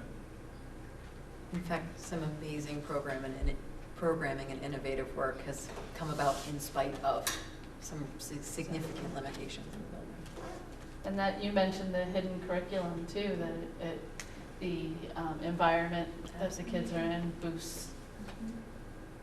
There's so much research about natural light, fresh air, and that effect on student learning, and so that often increases achievement, and never mind kind of what attitudes they absorb about or inferences they make about how much they're valued based on the surroundings that they are in. Do you have any more questions regarding the presentation and recommendation? Has there been anybody but me that has actually heard from the public as to what they feel about this after seeing something in the newspaper? I've actually heard from people, which actually I was pleased that people would call up and say, I think what they were saying to me, of course, is 35 million, you must be kidding. And I said, that will be the recommendation from the committee to the board. And they say, I've heard it's just too much. I think the emphasis on the different financial situation that we're currently in, you know, with the money built into the budget and tax incentives from Act 46 and a lot of that, that really it's about 50% that will be new tax burden. So we're in a prime place to actually accomplish our dreams without breaking the bank for taxpayers. See, in Bristol, it hits us because we just got the new fire station. We gotta pay for that now. And we're going through the water thing. And that's another expense for Bristol. And so, I think that's probably why I have heard from people, because they're saying, but we've got all these other things. And I've listened. And I have a daughter who's in 4-H, so I had the pleasure of living at field days all week, which is prime opportunity for people to ask questions about what they're reading in the newspaper. And it sort of, the timing came out that the article came out sort of during that field days week, and I had lots of conversations with folks.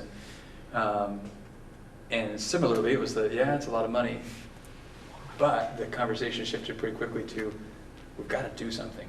And that was an opportunity to talk about the cost of not doing something. Like if we can agree we're going to do some significant work here, which I don't think anybody disagrees is needed. We can debate what the work is and how much it should cost, but I don't think anybody disagrees we've got to do some serious work. Every month we wait costs tens of thousands of dollars, tens and tens of thousands of dollars. So not acting is much more costly than determining what it is we're going to settle on something and get it going and get the project started. Because the more we wait, the more it's going to cost. Certainly the cost increase is going up at a rate greater than what salaries are going up at. So in terms of affordability, it's more affordable now than it will be in the future. You know, a 5% cost increase, if that's true, that's more than the typical salary increases. Or folks on fixed incomes, that's more than what the percent increase they're getting on an annual basis. So it only becomes more and more unaffordable the longer we wait to do something. And also, if the interest rates go up, you'll find that you're going to be putting more money in interest, and it's going to hurt the amount that we can use toward the renovation of the building. With $1 million even in the budget now, you can't pick a particular project and finish it over the summertime. So the idea of having a bond to be able to do these things, even if I was able to take $1 million from one year budget into June and then take another one from July 1st, you still couldn't accomplish these major things over a summertime period. It's just impossible. And as I said in my recommendation, a 0.5% increase in the interest rate on $35 million over 30 years is just shy of $3 million for a 0.5%. It adds up. Yeah, and it's pretty difficult to look through the program and the priorities and understand what you would cut out of it. I know even in some of the items that were a lower priority, trying to accomplish the priority items acts like a domino in the building. We're not increasing the footprint of the building, so if you move tech ed downstairs, even though renovating the library or moving the library wasn't a priority, as high a priority, in order to find some place to put tech ed, that almost had to happen. And so you look at those kind of dominoes in the program, on top of the fact that just doing the code work is $12 million. Just Was. Yeah. 3 or 4 years ago, it was $12 $12 4 years ago. Now they're telling us it would be around 17. And to just do the code work, just do the code work and put a new coat of paint on the place. Now all the programmatic issues that the building is having aren't solved. Right. And every time you try to solve one of those programmatic problems down the road, you have to tear out the code improvements you made. You're sort of throwing money away for correcting code problems without first adjusting the program. So it's a little difficult now with the amount of work that needs to be done to figure out how you actually pare it down to make it efficient and cost effective. So I can see why the committee in the end said, you know, we need to put this all out as a package. Mm-hmm.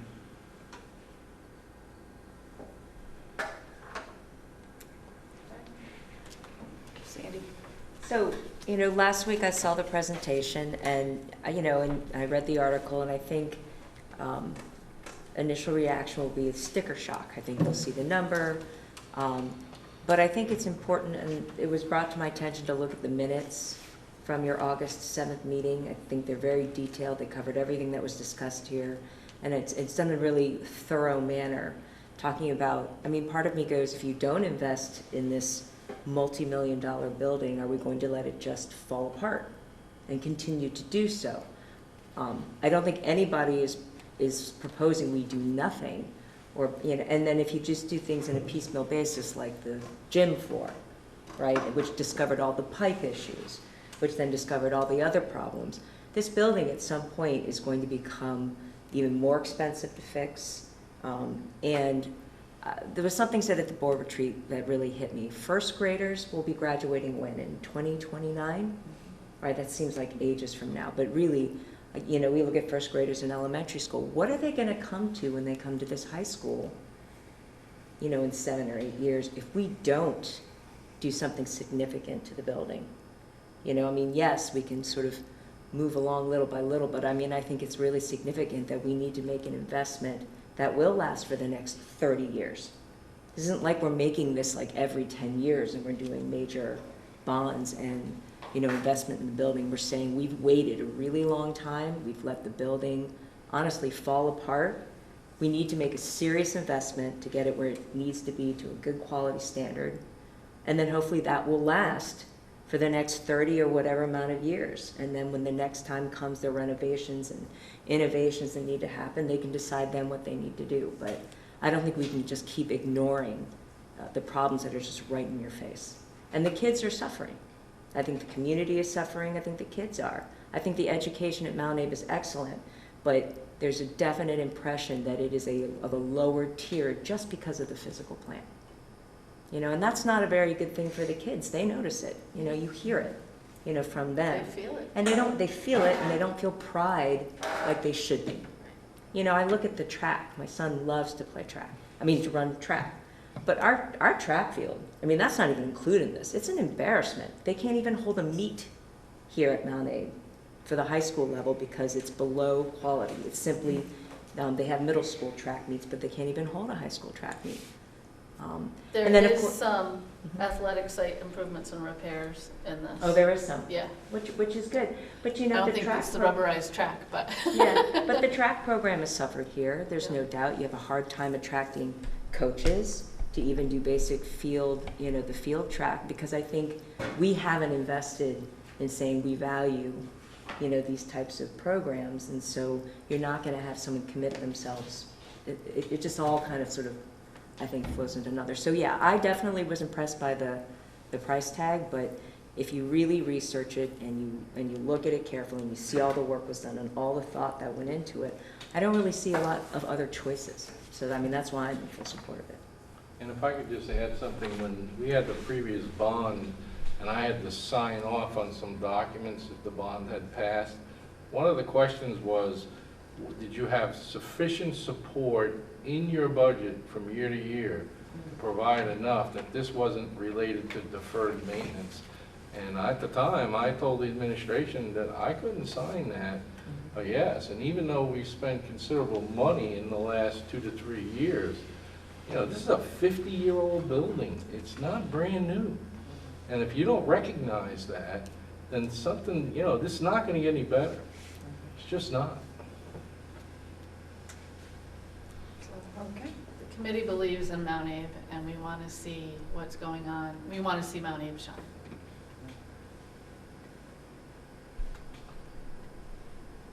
All right.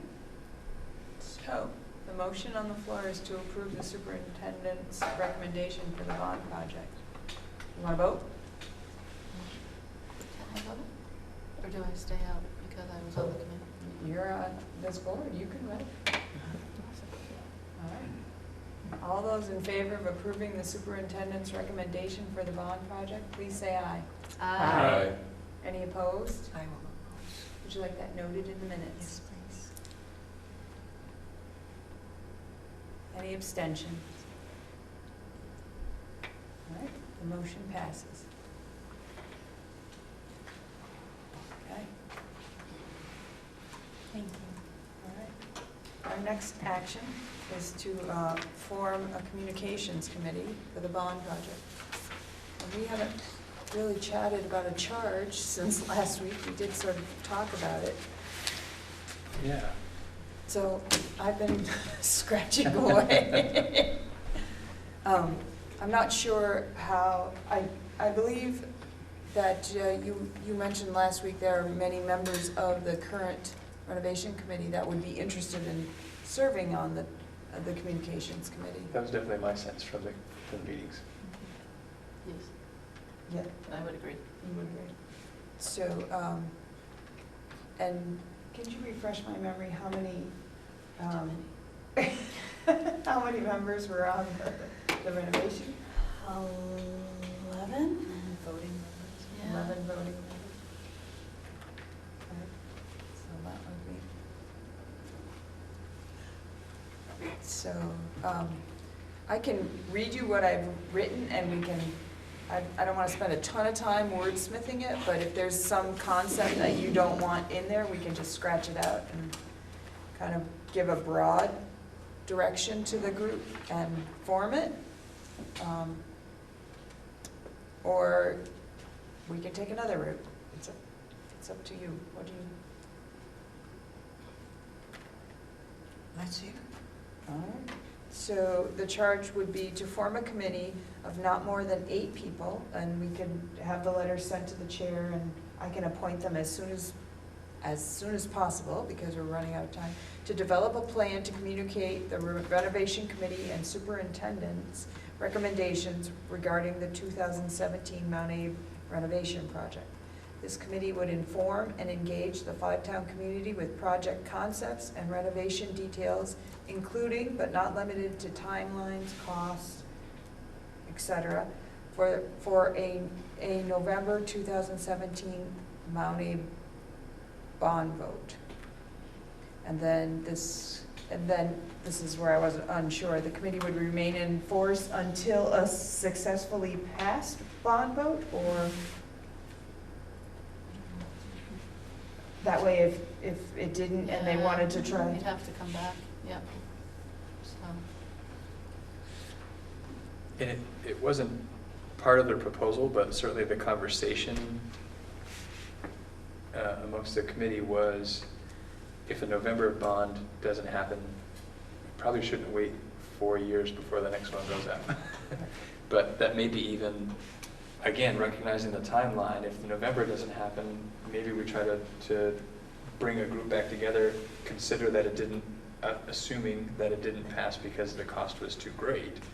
Think about how might we pare that down, go back out for another vote before the end of December even, to try and still, because again, if we miss that January window, we're going to tack on 5% to what the cost is going to be, and it's going to be even less affordable than it is now. So if we say until there's a successfully passed bond vote, then they would still be able to regroup without us having to meet, which our meetings, according to the board work plan, would be every other month. So this would allow them some freedom to regroup and do what they needed to do without us having to meet first to tell them what to do. So.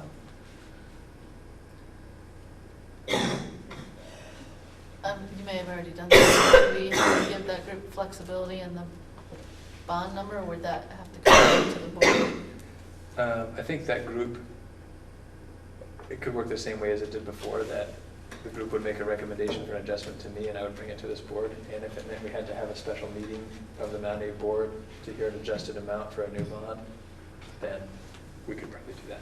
Right, so if it didn't pass and we had to, that's the readjustment you're talking about? Yeah, I think if it didn't pass, that group that did the communication, which I suspect will have some overlap with the committee that was doing the work to begin with, could reconsider with all the information we have, okay, so how do we bring this number down and by how much? And then they recommend to me, I recommend to you, and we go back out for the bond. Okay. All right, does it sound like a plan? Any problems anybody had with anything? Then we need a motion to form the committee and to give them that charge. And I have it written down, so nobody has to remember it. So moved. All right, But we need a, there's a motion to form the communications committee and give them this charge, which is written here. Is there a second? Second. Carol, a second. Any further discussion? Any? All right, all those in favor of forming the Mountie and Bond Renovation Communication Committee and assigning them this charge to get busy at work, please say aye. Aye. Any opposed? Any abstentions? All right. So procedurally, anyone who's interested in that should email you. Letter or email, yep. Okay. Maybe we can just let the renovation committee, who just sort of sunsetted, let them know if anyone's interested there. Chris, do you mind putting that email out No. to that group? I need to record that.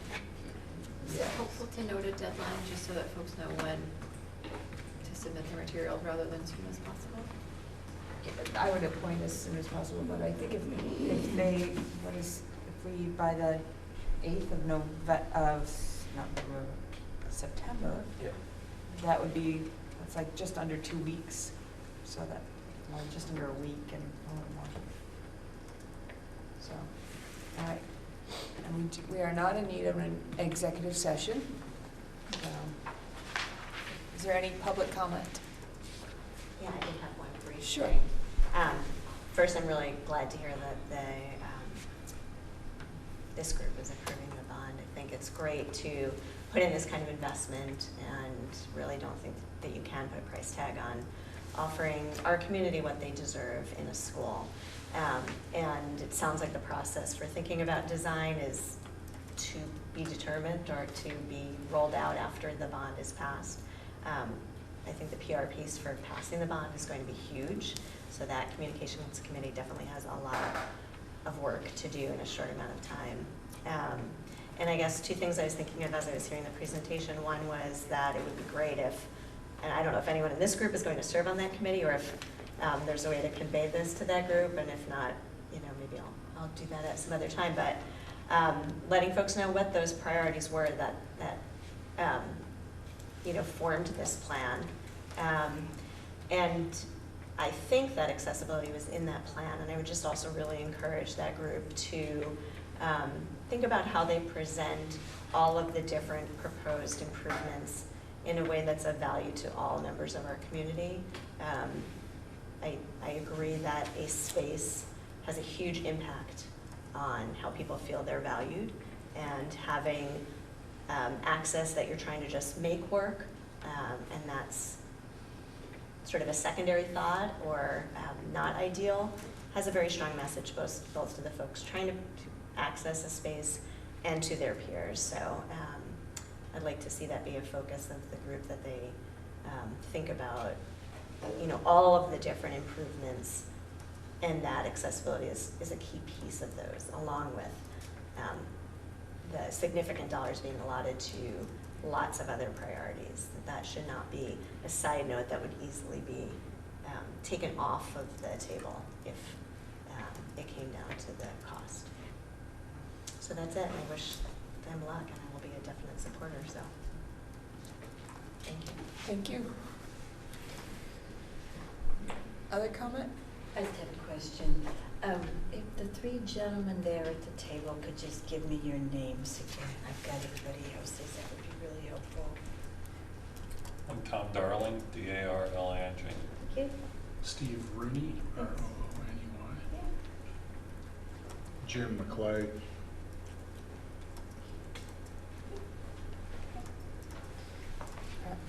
Sandy, by chance, do you have the meeting evaluation up? Oh, That you could go through that?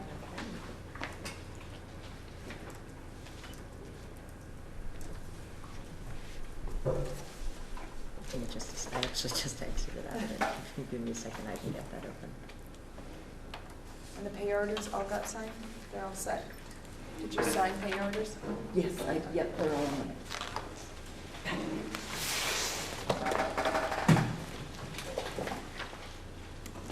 Thank you. All right.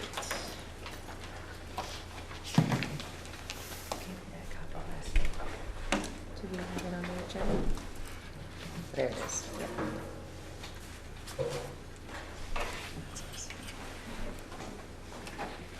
Okay.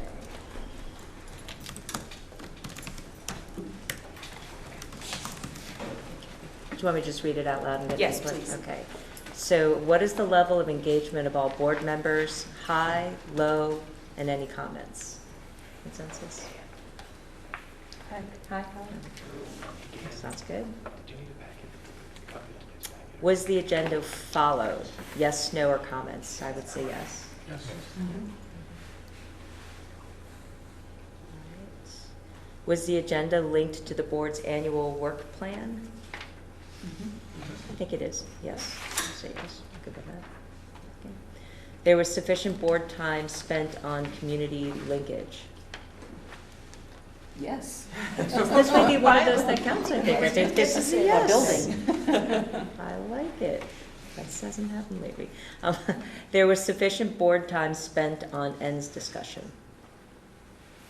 Not really.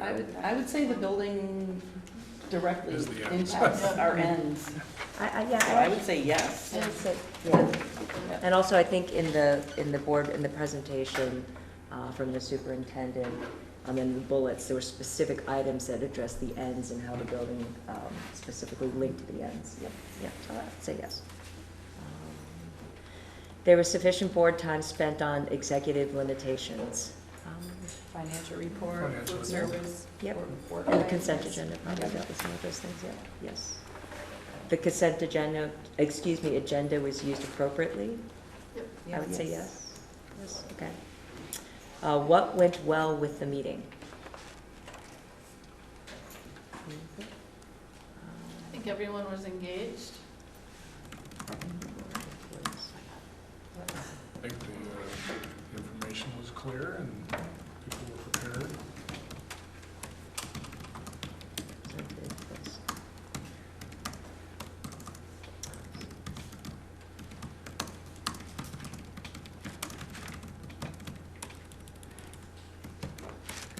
And we had a quorum. Yeah, and we had quorum, yeah. And we stayed within our allotted time. Right, that's good. We're closing in, we started 6 minutes late, so. Okay. That's what I allotted now. Okay, there we go. What concerns do you have with the meeting? Any in particular? No? But not applicable. Doesn't look like there's anything. How could this meeting be improved?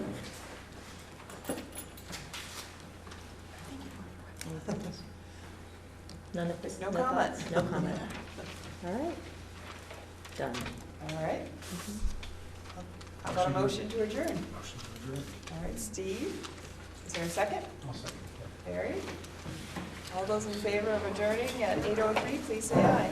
Aye. Any opposed? Any abstentions? Thank you. Thank you.